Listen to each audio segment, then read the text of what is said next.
Então, como a professora Janete aí apresentou, né, falou para a gente já, que a gente trouxe notas sobre esse livro. Agora, inicialmente, a professora Neide vai apresentar um pouco, e aí eu vou falar no fim, depois que os colegas forem também falando, tá bom? Então, por favor, professora Neide. Okay. Ela já está aí. Mais uma vez, boa tarde a todos. Eu acho que eu já estou compartilhando a minha tela, né? Vocês estão vendo?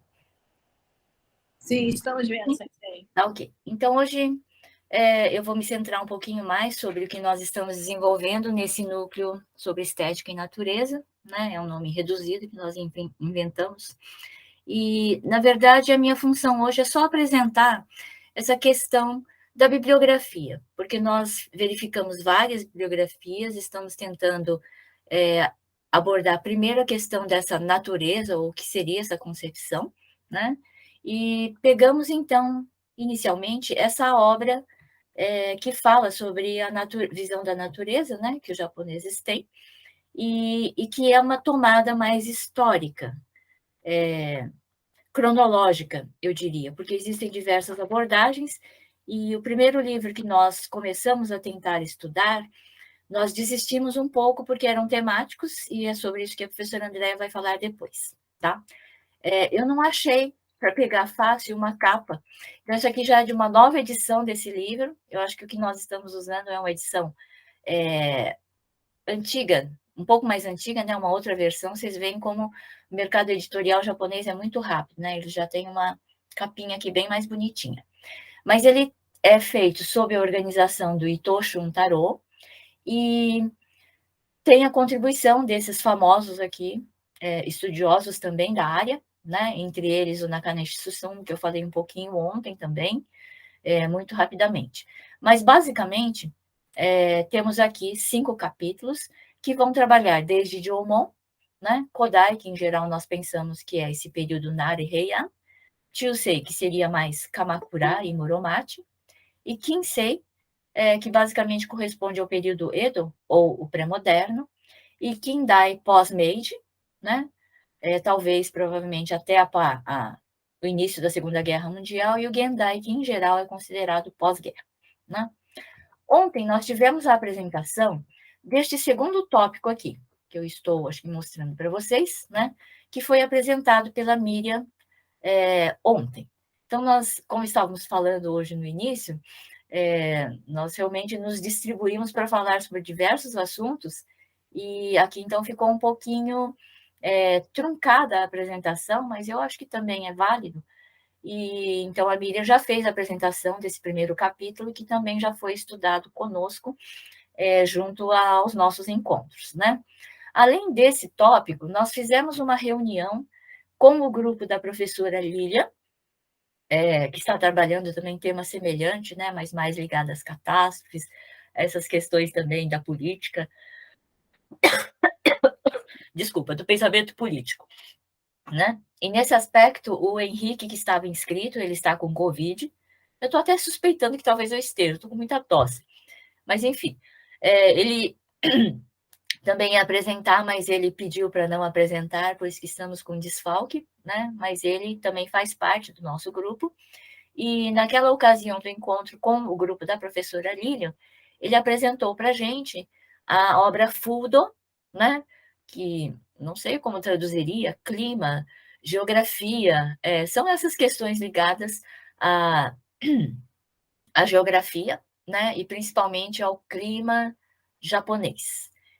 Na visão, né, dessa obra que foi escrita pelo Watsuji Tetsuro, que é considerado um filósofo, né? Não só um pensador, mas a gente sabe que tem essa distinção. Então, fazer essas distinções também são importantes, né? E o nosso grupo também é composto pela Narumi Ito, mas que está no Japão, então ela não está conosco hoje também, tá? Então, estou mostrando aqui para vocês quais são os itens que essa obra contempla, e tem aspectos bastante interessantes, porque até esses aspectos ligados, né, às brincadeiras que eram feitas pelas crianças, como no Asobi, que está aqui, ela é contemplada também. Então, nós vamos ter que abarcar assuntos bastante interessantes, que começam desde o taoísmo, que dificilmente as pessoas falam em taoísmo, sabem muita coisa do como é que fala? Do I Ching, né? Eu acho que é I Ching, ou até dessas questões que são ligadas ao Yin Yang, por exemplo, né? Mas vamos trabalhar aqui também com vários aspectos. Mas esse livro foi escolhido apenas para que nós tivéssemos uma noção do que é trabalhado pelos estudiosos japoneses quando se trata de falar sobre o que é a natureza ou a visão que os japoneses vieram tendo a respeito dela.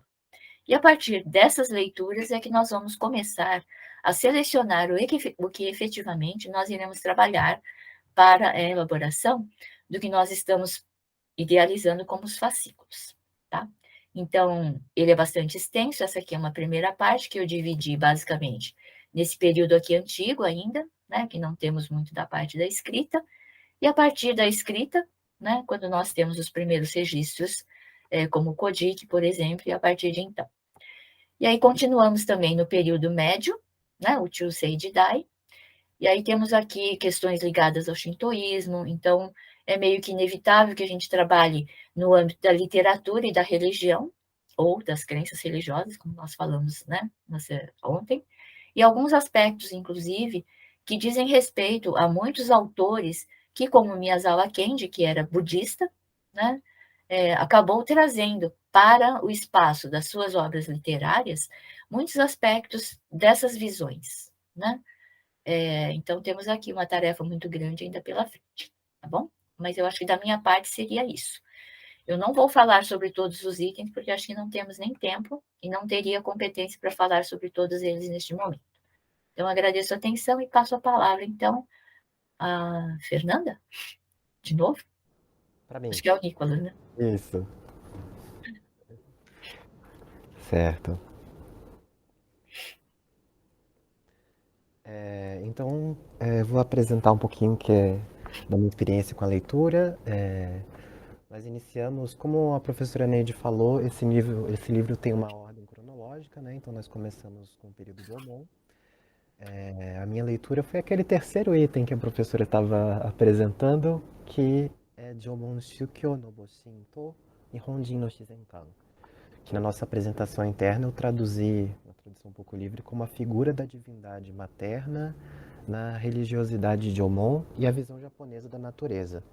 É um artigo escrito pelo Yoshida Tsuhiko, que ele é especialista em mitologia, né? A maioria dos trabalhos dele é com mitologia.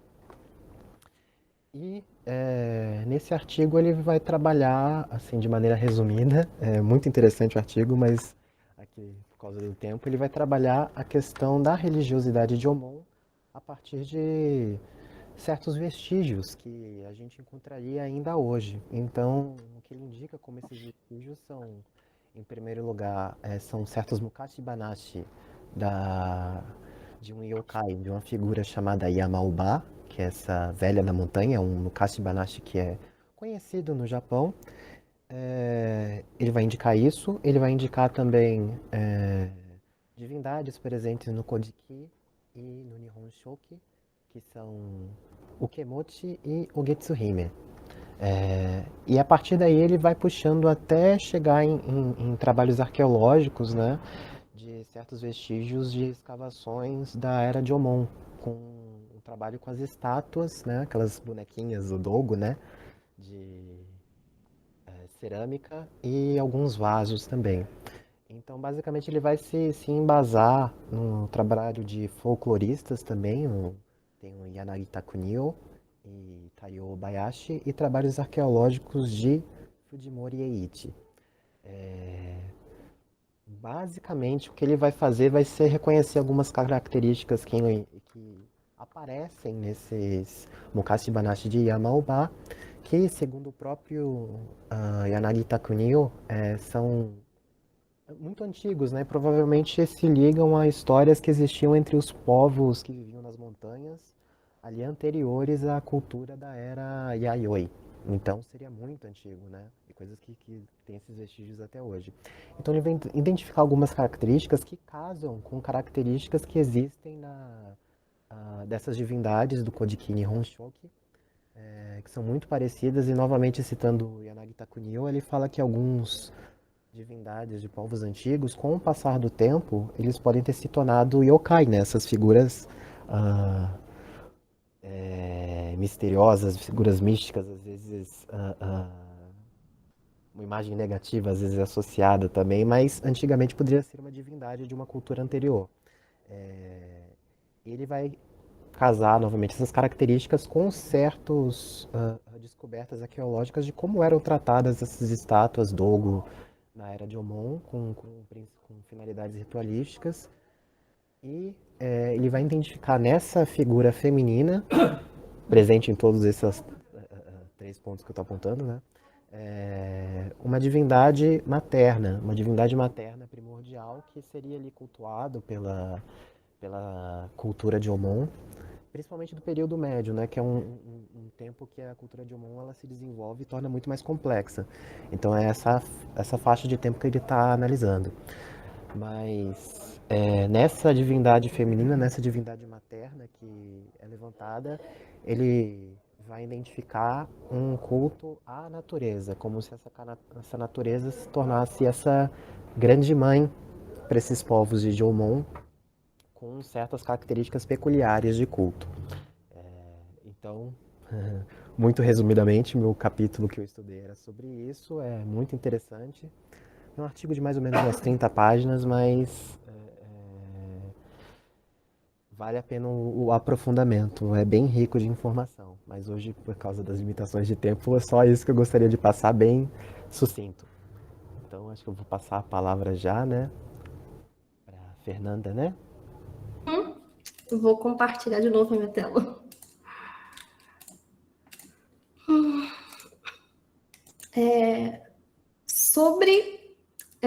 Eu fiquei com o capítulo 4, que é Jomon Jidai no Seishin Sekai o Saguru, meio que adentrando como que eu poderia dizer, na psicologia, no mundo psicológico, né, na mentalidade dessa era de Jomon. Esse texto ele foi escrito pelo Koyama Shuzo, que ele é um antropólogo, arqueólogo e um pesquisador japonês que basicamente foca as suas pesquisas tanto na era de Jomon quanto nos aborígenes australianos. Então, assim, quando a gente pega esse background do autor, esse repertório do autor, já podemos assim meio que supor que tipos de assuntos que ele irá trazer neste texto, porque ele traz diversas comparações entre os povos nativos da Austrália com os povos que habitavam ali durante o período da era de Jomon. E em diversos momentos do livro ele faz essas comparações, além de fazer tais comparações meio que pautadas na teoria do inconsciente coletivo do Jung, onde, né, o Jung, do Carl Jung, que era um psiquiatra e psicólogo, né, bem famoso para sua época, no sentido de que é como se houvesse um inconsciente coletivo entre todos aqueles povos, eles compartilhassem a mesma noção de mundo meio que inconscientemente. Eu acho, assim, interessante, eu vejo, né, pelo meu ponto de vista, eu compreendo as comparações, a gente fez esse pensamento também durante a nossa reunião no grupo, que as comparações, de certa forma, elas são até válidas, porém, sempre acaba caindo naquele certo problema de até que ponto tais paralelos que ele faz de comparação são realmente cientificamente comprováveis, ou é apenas a mente do autor que traça esses paralelos, porque, infelizmente, através da teoria do Jung, fica meio complexo de distinguir quando que é um e é outro. Quando o autor ele inicia o seu texto, primeiro ele começa já a fazer uma certa distinção do que seria um civilizado e não civilizado. E daí ele chama a atenção para que nós não nos restringirmos a essa definição, digamos, estereotipada, que eu estou colocando esse termo, né? Ele não necessariamente fala assim, mas do que seria civilizado, né? Do que eram povos não civilizados, não desenvolvidos, como se os povos da época e as suas culturas não fossem importantes o suficiente ou não tivessem suas tecnologias porque eles eram inferiores, né? Como muitas pessoas acabam por considerar, até mesmo pela definição da palavra, pela lógica imperialista enraizada nessas palavras, e enfim. ele também chama atenção entre esse infantil e igual inferior, para a gente não também associar essa ideia de que porque os desenhos eram mais simples, as formas eram mais simples, logo necessariamente eles são infantis, por isso são inferiores. Para não cair realmente num pré-julgamento de quem eram aqueles povos, né? Conforme ele vai seguindo no texto, ele apresenta certas definições entre o que seria, né, essas artes mais abstratas, principalmente essas pinturas na caverna, as pinturas, às vezes, em alguns outros pontos, que para o autor seria uma exteriorização do mundo espiritual, do mundo mental daquele povo. E aí fica justamente aquele paralelo, aquela dificuldade da tradução dessa palavra do Seixin, entre o que é mental e espiritual, mas eu acredito que nesse caso, esses sentidos realmente eles se mergem mesmo, eles são bem, assim, se misturam bastante. Como, por exemplo, essas são imagens que eu retirei até desse próprio capítulo, e ele comenta, por exemplo, essa imagem da cobra como sendo os antepassados, para aquele povo eram os antepassados que estavam chegando a uma terra sagrada, ou deixa eu ver aqui, ou às vezes eram desenhos que se referiam a certas lendas daquele povo, né? Modos de aquele povo enxergar o que era sagrado, como que foi a sua origem, e ele já coloca, né, desde aqui, né, algumas dessas comparaçõezinhas entre o que ele vai traçar, né, dos outros povos que se encontram, às vezes, as mesmas artes ocorrendo em outros povos, essa tendência, às vezes, a uns traços mais cíclicos, repetições de padrões, e etc. Enquanto isso, a gente tem os objetos, essas pinturas abstratas, né, elas eram ligadas a essa esterilização desse mundo espiritual e mental. Os objetos concretos dessa era estariam ligados ao mundo secular, ao que era concreto para aquela civilização. E neste ponto, né, ele já destaca, por exemplo, que havia naquela época 3 objetos específicos que vão aparecer, como, por exemplo, esculturas de figuras humanas feitas em argila, utensílios de se pegar com a mão, e que haviam também muitos vasos em que diversas cobras apareciam no seu torso. E um dos motivos, inclusive, para ele associar esse ponto ao concreto é que ele faz a associação de que aqui é meio que um desenho mais abstrato, enquanto aqui a gente tem a figura da cobra realisticamente colocada ali no vaso, né? E aí sempre aquele questionamento até que ponto, né? De fato, isso reflete o pensamento daquela civilização, né? Mas porque necessariamente ele comenta sobre alguns pontos ao longo do texto, mas ele não diz necessariamente de onde ele se embasou para falar aquilo. Eu não sei se está nas referências finais do livro que ele coloca, mas no momento do texto, nas partes que eu li, ele não coloca. E, a partir disso, ele entra sobre algumas considerações dessa figura da cobra e de diversas lendas que haveriam em cima dela, né? Lendas, inclusive, compartilhadas entre esses povos da Austrália e os povos que habitavam a região ali do atual Japão.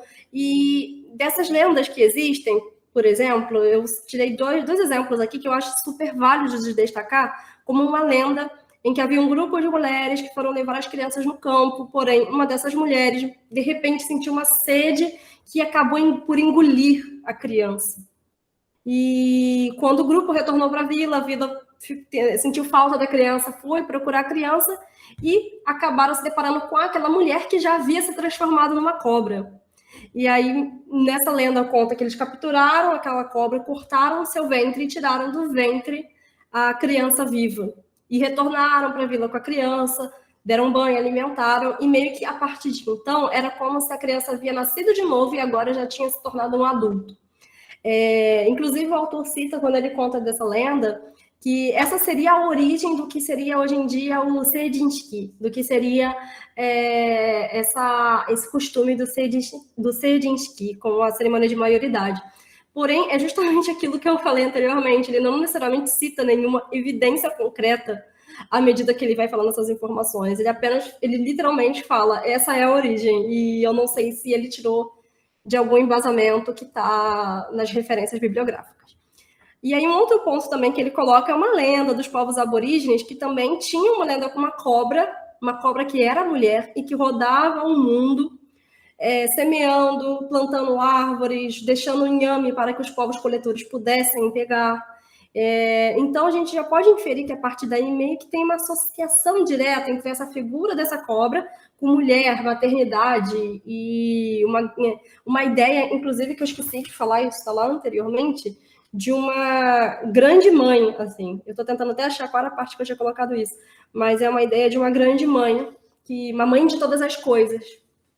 E concluindo, esse foi mais ou menos o texto que ele elaborou ao longo do texto, foi o que eu comentei ao longo dessa apresentação. Sinto que em alguns momentos ele acabava assim, meio que divagando em alguns pontos, porém, algumas comparações eram extremamente válidas, extremamente interessantes. Eu achei muito interessante o ponto da cobra e da associação com a figura feminina, ao mesmo tempo que eu também não sei exatamente qual é a base concreta de onde o autor retirou isso. E é isso, a minha apresentação até aqui. Agora eu passo a palavra para a Andréa Sensei para ela finalizar.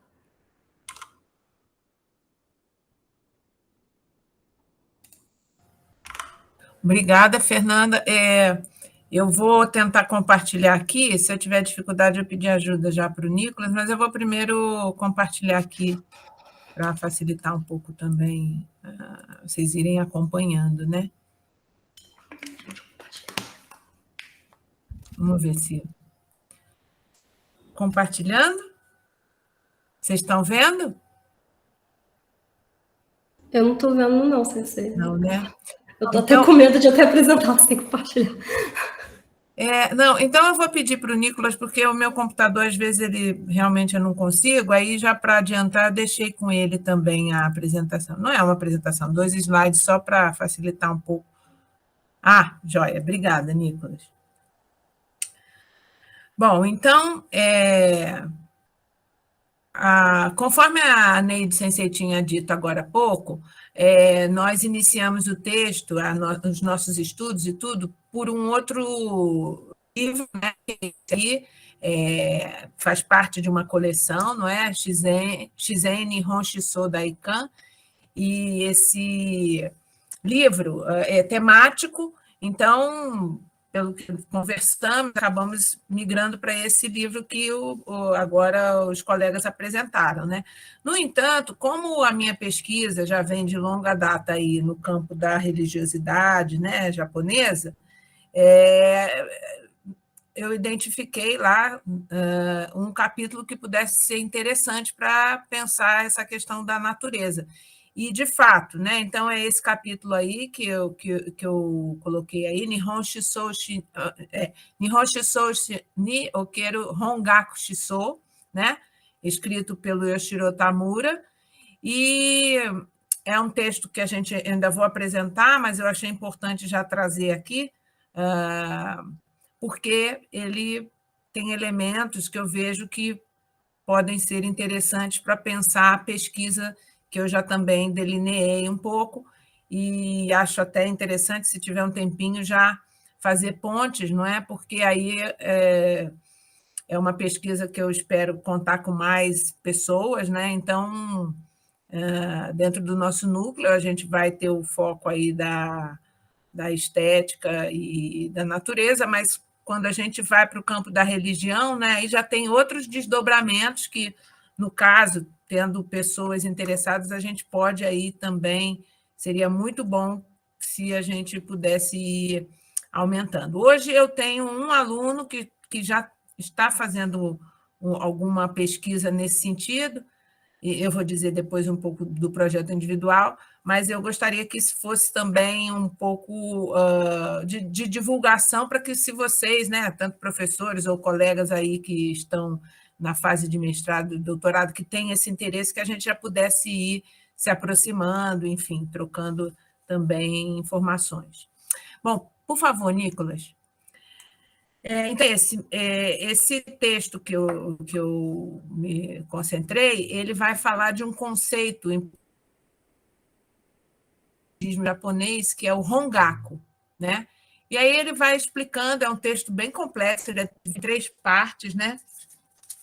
Basicamente, as 2 primeiras partes são partes assim bem filosóficas da questão do budismo mesmo, E a primeira parte vai tratar da definição desse pensamento, né, que é Hongaku, né, que seria essa explicação aí que está em japonês, mas que a gente poderia traduzir como iluminação original, inerente, iluminação inata ou intrínseca. O que seria isso, né? É uma visão do budismo, basicamente do budismo que a gente conhece como budismo Mahayana, né, que seria do grande veículo, que se desenvolve no Japão, e ele vai dizer que todo ser já traz em si essa capacidade de se tornar um iluminado, né? Então, a primeira parte do texto vai falar sobre isso, sobre essa definição, as características desse conceito, e já nesse subitem, nesse primeiro item, ele vai falar desse conceito aí de Funi, que normalmente pode ser até lido como Fuji, mas no budismo ele é lido como Funi, e ele vai ser basicamente essa noção da não dualidade, de uma unidade. E é aí que ele começa a fazer pontes já com uma entrada para a noção de natureza, que depois vai estar presente aí em uma das correntes do budismo, porque mais adiante no texto, na última parte, ele vai falar que tem duas visões, né? Uma visão dentro do próprio budismo, né, que vai ser favorável a uma visão mais positiva dessa teoria da natureza, né, e uma mais crítica, né? Então, sempre essa proposta, e aí ele fala até isso mesmo, são duas tendências opostas que tem, né? Então, não é dado, não é uma coisa já definitiva que essa influência aí no budismo que se vê, da noção de natureza, que isso é amplamente aceito. Vai depender também dessa corrente filosófica que tiver no centro. Essa que vai trazer a noção do Hongaku, né, é basicamente uma importante vertente no Japão, que é o Tendaishu, né, e que depois vai se desdobrar nas seitas de Shinran, de Honen, né? Então, ao longo do texto, ele vai trazendo também assim termos-chave, né? A cada parte dessas aí que eu falei, que além dessa que eu falei, por exemplo, do Funi, mais adiante ele vai falar do Honi, de Nen, e aí sim, aí tem uma ligação com a noção aí de natureza, e ele vai trazendo essas questões ao longo do texto. E eu coloquei essas duas fotos aí de livro, eu também não achei o livro que eu li, né? Que eu li esse capítulo, mas são livros do autor, né? Daquele autor que a gente apresentou aí na frente, né? O Tamura Yoshiro, porque ele é Yoshiro Tamura, que ele é um estudioso do budismo, né? Ele é um monge, né? Já falecido também, mas que tem vários livros, e a especialidade dele é o budismo Tendai, né? Que é esse que vai desenvolver toda essa linha que é possível fazer aí essas pontes com a noção de natureza. Lógico que isso aí é muito superficial, né? Uma primeira leitura também, realmente conversando mais e aprofundando, vamos ter mais elementos, né? Mas a gente já vê ao longo do texto essa proposta de aproximar essa concepção da doutrina budista, né? de uma das vertentes, mas essa concepção de Hongaku, que é da religião Tendai, com outras áreas do pensamento japonês que prezam e que a noção de natureza é muito presente. Então, por isso ele vai falar dessa influência mútua, né, entre elementos do budismo, do pensamento tradicional japonês shintoísta e das artes japonesas, né? E por aí vai. Aí eu deixei até um link aí, porque realmente isso é muito inicial. Eu percebi que o texto tem elementos que vão ser interessantes. Agora sim, eu vou falar do projeto individual, rapidamente, para o que eu propus, não é? que é, assim, até o título provisório, é a concepção de natureza presente em religiões japonesas no Brasil. Tanto religiões tradicionais, né, como o próprio budismo, a gente está, de alguma maneira, esse texto já vai servir aí como uma ponte para isso, como de novas religiões japonesas, que têm também muitas influências das religiões tradicionais, né, das grandes religiões tradicionais, o budismo e o shintoísmo, digamos assim, né? E assim, o que eu só assim já devo, também não posso passar aqui do tempo, mas por que eu acho assim que esse texto e mesmo a noção que a Fernanda também trouxe há pouco, né, dessa questão de como vai sendo construído a concepção estética, da mesma maneira como vem sendo desenvolvida uma reflexão e uma categorização dessa noção de natureza, que dentro das novas religiões japonesas, algumas, isso é bem claro, né? Como a que eu pesquiso, basicamente, a religião messiânica, não é? Que ela é uma religião muito sincrética, não é só elemento do budismo, mas muitos do shintoísmo, confucionistas também, enfim. Então, a gente vai ter aí elementos para uma problematização, que é o que eu trago aqui no início do projeto, e é uma proposta do nosso grupo de pensamento japonês, dos estudos de pensamento japonês, que é preciso fazer uma divisão sobre o que é incorporado em natura e o que é criado culturalmente, tornando-se um paradigma a ser seguido, né? Então, esses elementos, né, que esses autores vão trazendo aí vão nos ajudar a fazer essa distinção, né, entre o que é genuinamente, ou será que a gente pode dizer assim, não é, incorporado, e o que vai sendo transformado no contato com outras religiosidades e com outras culturas, né? É isso que a gente vai ver, principalmente no caso do olhar para as novas religiões japonesas, né? Então, basicamente é isso, pessoal. É dizer que a gente está aí nesse início de leituras e que essas leituras têm sido importantes para a gente iniciar essa reflexão. Basicamente seria isso.